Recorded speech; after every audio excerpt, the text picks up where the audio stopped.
Today we're going to start with a nice crudo, a citrus succotash, fennel salad. And what is the definition of a crudo? Crudo technically is a raw fish, or raw I should say. You can have vegetable crudo, but we're going to do seafood today. Got some beautiful kampachi, came straight from Hawaii last night. So. Well, let's get to it. Perfect, great. So what I'm going to do, I'm going to start with the succotash, which is going to be, citrus obviously. We're going to start with grapefruit. First segment the grapefruit, take a top and tail like that, so nice and straight. Very important that we take all the white pith off of it. Nice and slowly, all the way around. We're gonna get a bowl, and we're gonna segment right inside. And then to segment, all you gotta do is follow the lines. Beautiful. And then we're gonna squeeze the juice inside. Okay? I'm gonna show you a little bit of tip. We've got pomelo here, which, it's something I really didn't use until a few years ago. My wife actually turned it on to me when I was in Thailand. There's these ladies on the street selling just the segments. Then I took one home and I tried to segment it. I thought, you don't do it like the grapefruit. It's very different, so let me show you. A little more complicated? A little bit more complicated. Again, you take the top and bottom off. You got to take off this outside layer. You see, then you got to take it and you got to break it apart. Then you're just going to prise it with your thumb and finger like that. So, Chef, the pomelo looks very much like grapefruit. From taste and consistency, is it any different? It's a little bit sweeter. Grapefruit has got a little bit of sharpness. How about a taste of that one? And then I give you a little taste of the grapefruit, and you can see the difference. Much more of an acid base to the grapefruit. Got it. Very good. And already you can see the contrast of colors, and you can start to imagine the flavors. It is fresh, it's light, it's not cooked, so again it gives a little bit of contrasted textures. Now, a little bit of spice contrasts, sweet, spicy, salty. With succotash, it typically has corn. We're going to put some olive oil, some salt here, pepper.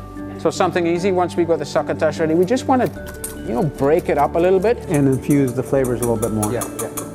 We'll just leave that on the side for a little bit of maceration. And then what's the definition of maceration? Maceration is like marinade, basically. Let it sit so all the flavors kind of congeal together. Now what we're going to do now is we're going to break down the fish. Now I'm going to take it right down the center with a single stroke, and then I'm going to start slicing this way. Again, like you talk about the sushi guys, is one nice slice. So what are some of the countries you've had the opportunity to work in? Well, I'm very lucky in my career. I was brought up in the UK, and I was very lucky to get the opportunity to go to Singapore when I was 20. To Barbados, I've been in the Middle East and Dubai, I've lived in Australia, worked in Australia, and of course now I'm in America, so very lucky in my career with that. So you bring all of those influences into your cooking? Oh, absolutely. That's the great thing about our business. How old were you when you realized you were cooking was going to be part of your life and it was going to be part of your career? That's an interesting one. I started very young. My family did a lot of cooking back in the day and having house parties, and I think that's when I first saw the enjoyment of who came to the house, the enjoyment of what we did, and that gave me the buzz.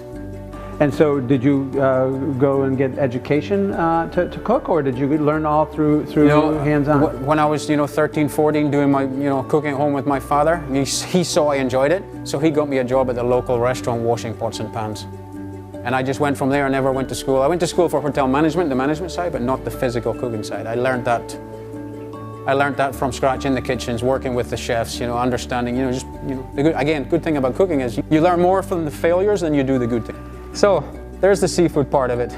We're going to plate the succotash, and we're going to put the seafood on top of the succotash and just let it macerate for 5-10 minutes, because again, you just want this acidity in that succotash to kind of almost cook the seafood. We want a little bit of the liquid, not too much of the liquid. And then you see you've got the corn, you've got the beans, you've got the herbs, you've got the fennel fronds. With the acidity coming through from the bottom of the succotash, it's going to cook it a little bit. We might just take a little bit more liquid and just put it over the top. Okay, so we're going to let that sit for a few minutes. What we're going to do now is we're going to make a little fennel salad. Nice and paper thin, you can physically actually see through it. Now we're going to do the same thing with some shallots, a little bit of crunch to it. And then we're going to take a little bit of cilantro. That goes inside. And that's, nice and simple. We're going to dress it with a little bit of olive oil. And okay, then we just give it a little toss. Beautiful. Nice little salad in the center.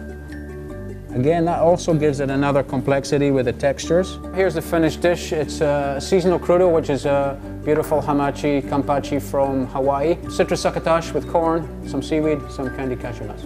Enjoy. Thank you.